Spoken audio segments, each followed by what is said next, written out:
사람의 구성은 영혼이 있고 육체가 있습니다. 육체가 있고 영혼이 있죠. 둘 중에서 어느 하나라도 소홀히 여길 수가 없는 것이죠. 왜 그렇습니까? 하나님께서 사람을 만드실 때 하나님의 형상을 따라 흙으로 사람을 이렇게 지으시고 그 코에 생기를 불어넣어 주실 때에 생명이 되었다라고 했습니다. 그래서 건강한 사람은 어떤 사람이냐? 육체도 건강해야 되지만 영혼도 건강해야 됩니다. 영혼도 영광해야 되지만 육체도 건강해야 돼요. 그래서 어느 하나 소홀히 여길 수가 없습니다. 그런데 많은 사람들이 영혼의 건강, 영혼의 강건함에 대해서 놓칠 때가 있어요. 왜? 그건 눈에 안 보이니까. 거니까. 그래서 우리 육체의 건강만 열심히 이렇게 하는 신경을 씁니다. 오다 보면 피트니스 24는 24시간 동안 운동하는 데더라고요. 열심히 새벽 기도 나올 때 보면은 항상 불이 켜 있고 그 앞에 사람들이 많아요. 주차장이 꽉 차요. 야, 육체만큼 영혼도 우리가 신경을 써야 됩니다. 그래서 영혼의 건강이 육체에도 영향을 미치고 혹은 육체의 건강도 영혼에 영향을 미칠 수가 있겠죠. 우리 몸이 힘들면 마음이 또 어려울 수가 있는 것이죠. 내가 너무 힘들고 어려워도 사실 내 영이 살아나고 내 영이 강건하면은 조금 더 이겨나갈 수가 있는 거예요.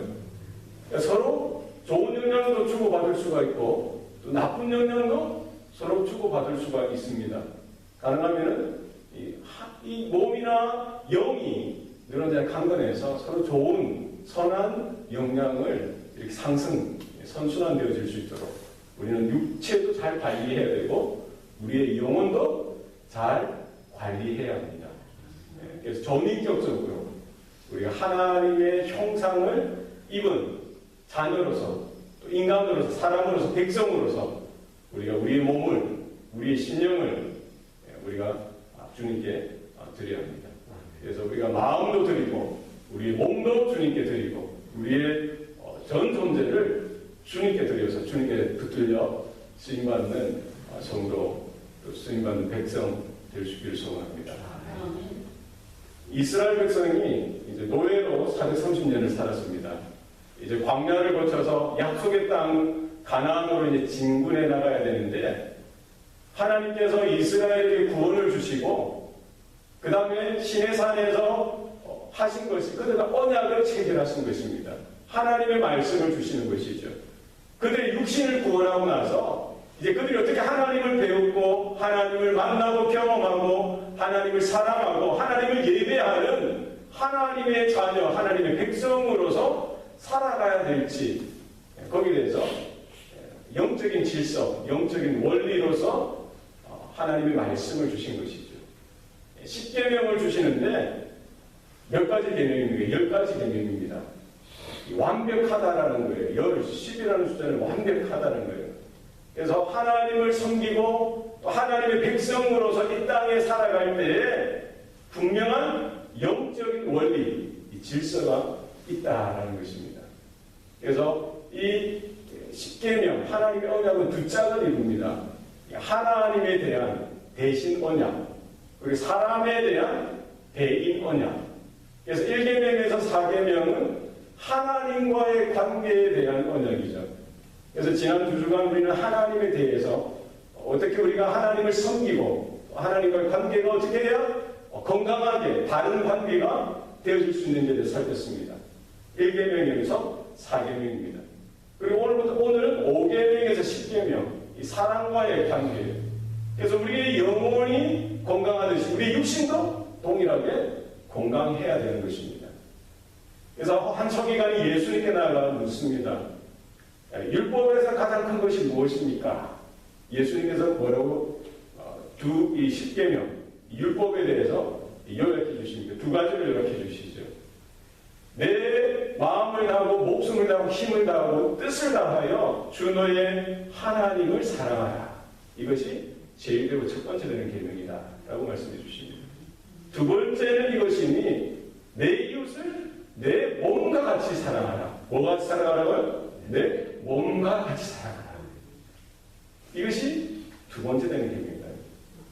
그래서 우리는 하나님을 잘 섬겨야 돼요. 하나님을 사랑하고 하나님을 예배하는 것, 이것도 소홀히 여기면 안 됩니다. 우리가 믿음이라고 할 때 하나님만 잘 섬기면 되지, 하나님만 잘 이렇게 관계하고 예배하면 되지, 이것으로 끝나는 분들이 많아요. 그것이 아니라, 그것뿐만 아니라 내 이웃을 내 몸과 같이 사랑하는 것, 이것이 동일하게 필요합니다. 그래서 건강한 신앙은 우리 하나님과의 관계, 그리고 이웃과의 관계, 이 이웃에는 내 옆에 존재하는 그 사람, 나의 모습을, 하나님의 형상을 덧입고 태어난 모든 인생, 그들과의 관계를 바라고 있습니다. 가깝게는 우리 남편, 아내, 자녀, 부모, 우리 식구들뿐만 아니라 우리의 친척들, 성도들, 이웃들, 또 모르는 사람들도 관계에 되어질 때 그들이 다 이웃이 될 수가 있는 것입니다. 하나님과에 대한 이 관계에 있어서 1계명, 4계명, 그게 뭐예요? 하나님에 대한 거예요. 하나님이 누구시냐는 거예요. 너는 나 외에 다른 신을 섬기지 말라. 너는 너를 위하여 새긴 우상을 만들지 말라. 너는 여호와의 이름을 망명되게 부르지 말라. 너는 주님이 제정하신 안식일을 거룩하게 여기라. 이 무엇과 관계되는 거예요? 하나님과 대해서, 하나님의 창조, 하나님께서 행하셨던 것, 하나님의 거룩, 하나님의 주권, 하나님의 통치와 관계되어지는 것입니다. 그래서 우리 믿음 생활은 이 하나님과의 관계, 하나님의 주권, 하나님의 통치, 하나님의 창조, 그것과 면밀하게 영적으로 이어져 있는 것이죠. 이것이 잘 세워지고 이어서 우리 나를 포함해서 사람들과의 관계에 대해서 살펴볼 것을 말씀하고 있는 것입니다. 그래서 오늘 본문에 보면은 이 사람들과의 관계에 대해서 6가지를 주십니다. 6번째, 이 6가지의 언약 중에서 제일 첫 번째 되는 계명이 무엇입니까? 내 부모를 공경하라. 그리하면 내 하나님 여호와가 내게 준 땅에서 내 생명이 길리라. 그래서 이웃과의 관계에 있어서 제일 첫 번째 되는 계명은 바로 부모와의 관계를 잘 세우라는 거예요. 내 부모를 말하고 공경하라. 그러면 내 하나님 여호와가 내게 준 땅에서 내 생명이 길 것이다. 언약을 주시고 언약에 대한 보상으로서 약속을, 말씀을 또 덧붙여 주셨습니다. 그리고 사람과의 관계에 대한 언약 중에서 제일 첫 번째로서 내 부모를 공경하라. 이거 쓰시는 거예요. 그러면은 하나님 그 다음으로 뭐가 중요해요? 부모와의 관계가 너무나 중요하다는 거예요. 부모를 공경할 수 있기를 바랍니다. 우리 자녀들이 부모를 공경하는 자들로 우리가 가르치고 양육할 수 있기를 바랍니다. 그렇게 이 공경하다라는 말은 카바드 혹은 카베드라는 단어죠. 그래서 하나님을 경외하다, 하나님을 예배하다, 하나님께 엎드리다, 이런 의미예요. 그러면은 이 단어가 부모에 대해서도 썼다고요. 그러니까 우리가 부모를 공경할 때 뭐처럼 공경하라는 거예요? 하나님을 섬기듯이 부모를 섬기라는 겁니다. 그것은 무엇입니까? 하나님께서 각 가정마다 그 부모를 하나님의 대리자로 세워주셨다는 거예요. 우리의 몸이, 우리의 생명이 그냥 하늘에서 뚝 떨어지는 것이 아니라 우리 육신의 부모의 몸을 통해서 우리의 몸이 형성되어지고 그 육신의 부모의 몸을 통해서 하나님이 우리의 생명을 담을 수 있도록 하나님께서 허락해 주셨다는 거예요. 우리에게 부모가 너무나 중요합니다. 우리 부모님과의 관계를 통해서 더 나아가서 하나님 아버지와의 관계를 배울 수가 있는 거예요. 또 부모님은 자녀들에게 양육하고 가르치면서 하나님의 살아계심과 하나님의 말씀과 진리와 하나님의 주권과 통치에 대해서 그 자녀들에게 양육하고 바로 가르칠 필요가 있다는 것입니다. 우리는 부모와의 관계를 통해서 하나님 아버지와의 관계를 배우도록 하나님께서는 이 말씀을 주셨습니다. 그래서 우리 이 부모, 우리 육신의 부모뿐만 아니라 우리 주위에 있는 여러 어른들, 또 우리 성도들 중에서 어르신들, 또 이웃의 어르신들 다 포함하는 것입니다. 그래서 우리에게 주신 하나님의 권위로서, 하나님의 대리자로서 이런 영적인 질서가 우리 가정마다 또 우리 살아가는 삶의 자리 가운데 온전하게 세워질 수 있기를 소원합니다. 그리고 여섯 번째 계명이 무엇입니까? 살인하지 말라. 살인하지 말라. 살인은 뭐예요? 사람의 생명을 빼앗는 것입니다. 하나님께서 살인하지 말라 이 말은 뭐예요? 그 한 사람의 생명이 귀하다는 거예요. 똑같이 귀하다는 겁니다. 모든 생명이 하나님께로부터 왔다는 거예요. 모든 생명의 주인이 하나님이시라는 거예요. 그 누구도 자기가 기분 나쁘다고 해서, 분노가 생긴다고 해서, 마음에 억울하다고 해서, 원한을 갖기 위해서 그 어떤 상황이든지 그 어떤 처지에든지 자기 마음대로 자기 주관 따라 생명을 시행할 수는 없다는 거예요. 모든 생명은 누구에게 속했다? 하나님께 속했다는 거예요. 우리 자식의 생명이라도 우리 마음대로 해서는 안 됩니다. 한국에는 지금 난리예요. 지금 지난번에 말씀드렸던 한 어린아이의 그런 일들로 인해서 학교마다 팍 뒤집어져서 이제 학교에 등록 안 하는 사람 다 추적하는데 엊그저께도 또 한 아이가 학교에 안 오니까 학교에서 부모에게 연락을 하는 거예요. 부모들 제대로 대답 못해. 그 부모 보니까 3년 전에 이혼을 했어요. 계모하고 아버지하고 사는데 딸하고 아들이 있는데 아들이 없는 거예요. 결국 나중에 어디 버렸다고 하는 거예요. 경찰 수사 다 기소하다 보니까 뭐예요? 결국 그 아이를 죽인 거예요. 그리고 산에다 매장한 거예요. 며칠 동안 밥도 3년 동안 밥도 제대로 안 주고 화장실에 가다 놓고 물도 뿌리고 락스도 뿌리고 상한 밥 주고 결국은 자기 거라고 생각했는지 모르겠어요. 여러분, 어떠한 생명이든지 하나님 보실 때는 존엄한 귀한 줄 믿습니다. 한 영혼이 천하보다 귀하다고 했습니다. 왜 그렇습니까? 하나님의 형상을 따라 창조되어진 인생이기 때문입니다. 여러분 믿습니까? 우리가 누군가를 죽인다면 그거는 하나님의 형상을 파괴하는 거예요. 악한 죄입니다. 내 자신을 죽이는 것도 마찬가지죠. 생명은 귀하다. 생명은 하나님의 것이고 하나님의 형상을 띠고 태어난 것이기 때문에 우리는 존중하고 귀하게 여길 수 있어야 할 줄로 믿습니다. 예수님께서는 이 십계명의 가르침에 더 나아가서 뭐라고 하셨습니까? 마음에 분노하는 자마다 친구에게 나가라고 욕하는 저주하는 자마다 뭐 했다고요? 이미 살인했다라고 했어요. 살인한 행위의 결과뿐만 아니라 그 행위의 원인으로서 마음의 분노나 질투나 미움까지도 예수님께서는 다스리라 말씀하시고 거기에 대해서 정죄하시고 경고하고 계시는 것입니다. 우리의 마음을 다스리고 우리는 사람은 사랑해야 됩니다. 긍휼히 여기고 축복하고 우리가 위로하는 이와 같은 관계가 되어야 될 줄로 믿습니다. 7계명이 뭐예요? 간음하지 말라. 간음하지 말라. 요즘 한국에는 간통법이 폐지가 됐다고 해요. 몇 해 전에 폐지가 됐어요. 그러니까 예전에는 부부관계 가운데 뿐만 아니라 이제 자유롭게 해도 법적으로 아무런 고소할 근거가 사라진 게 미국처럼. 그러니까 이게 민사소송은 할 수 있지만 형사법으로는 이제 이게 안 걸리게 돼 있어요. 이제 웃기게 되었습니다. 간음하지 말라는 뭐예요?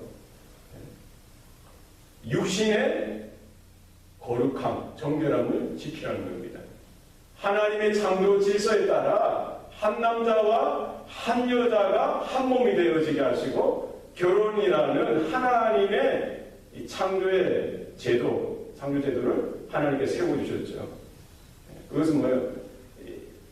성이라는 것은 결혼이라는 울타리 가운데 남편과 아내와의 사이에서 있을 때 그것은 행복이고 기쁨이고 축복이고 은혜요 감사인 것입니다.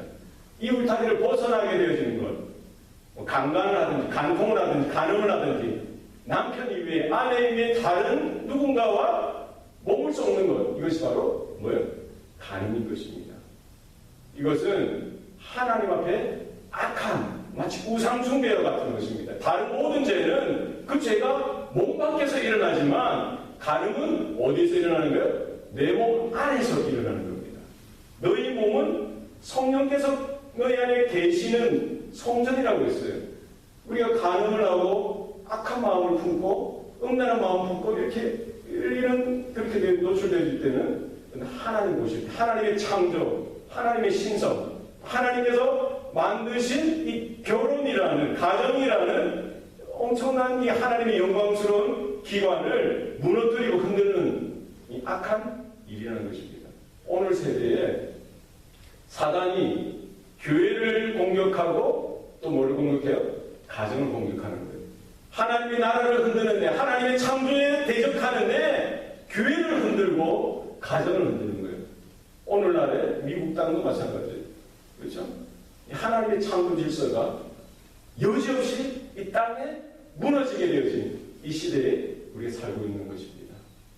결혼이라는 이제 전통적인 성경적인 창조의 질서에 따른 이런 바른 원리가 이제 다 사라지는 것 같이 이런 이때에도 우리가 그 말씀에 우리가 근거해서 우리 자녀들을 양육하고 우리의 아내를 축복하고 남편을 축복하고 여러분 가정을 지키고 교회를 든든하게 지킬 수 있는 저와 여러분 될 수 있기를 소원합니다.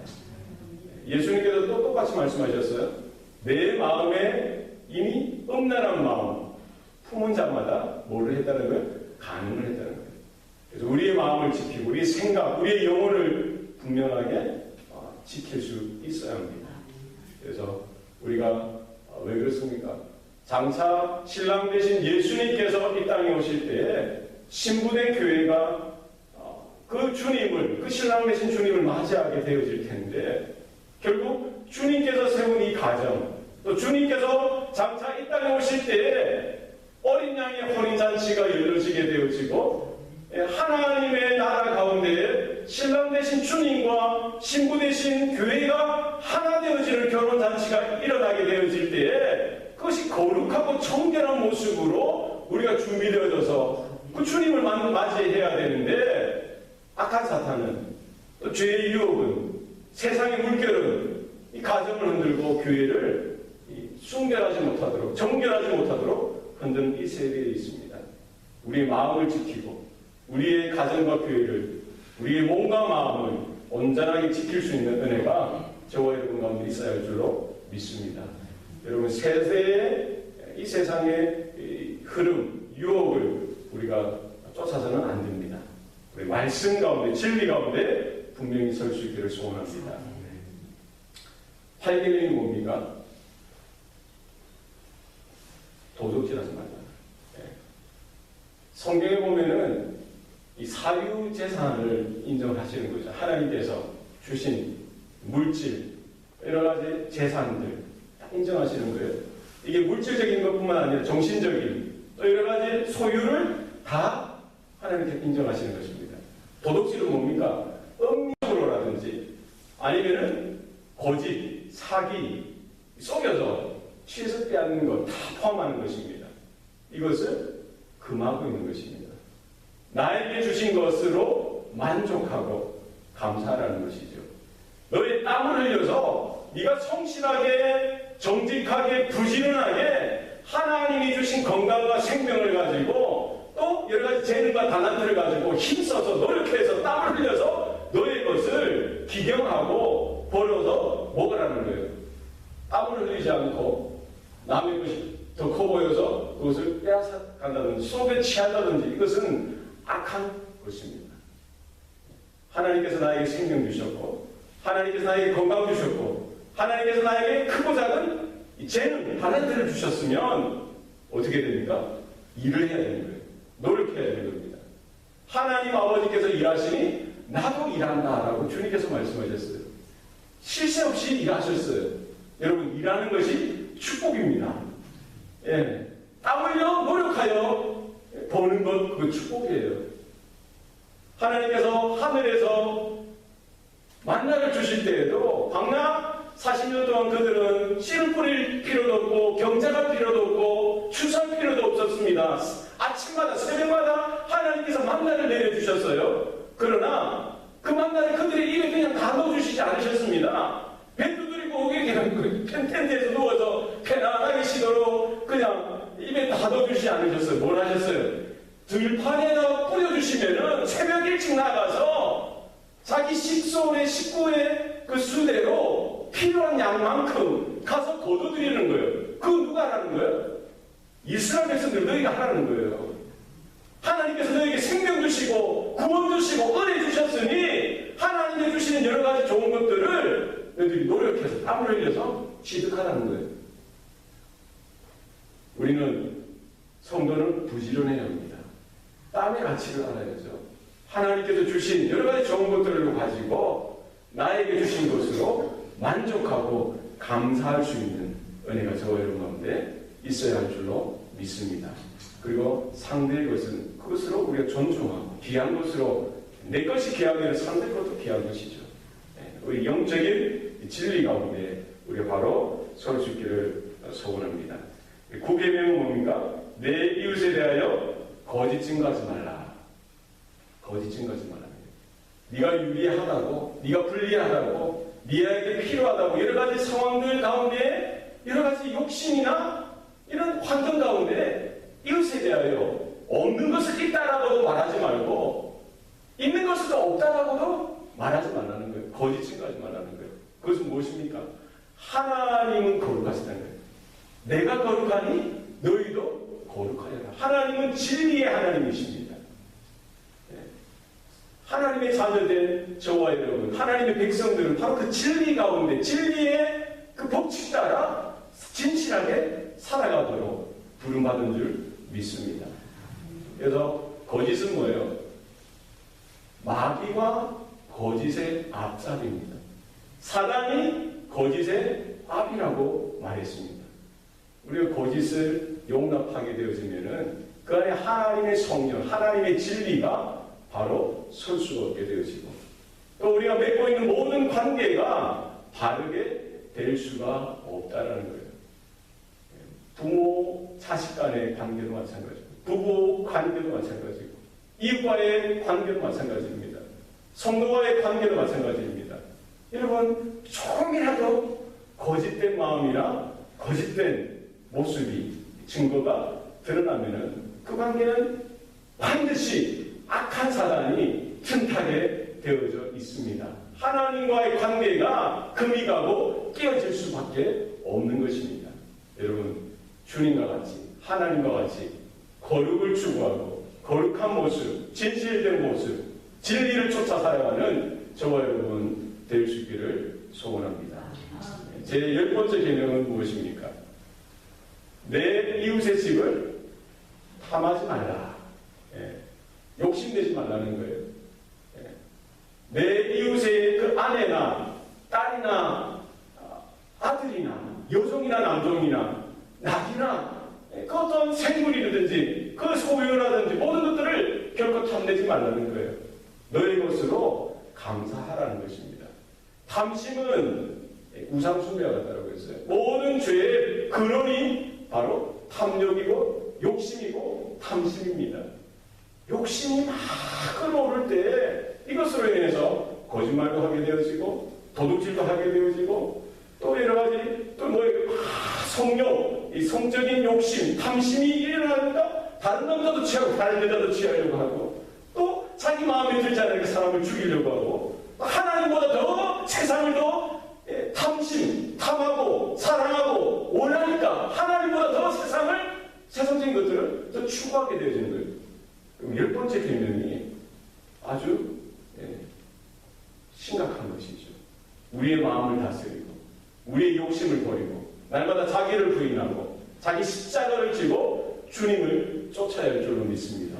여러분, 우리가 세상의 것으로 나는 사는 존재가 아니다. 하나님의 영광을 구하고 하나님의 거룩을 구하고 하나님의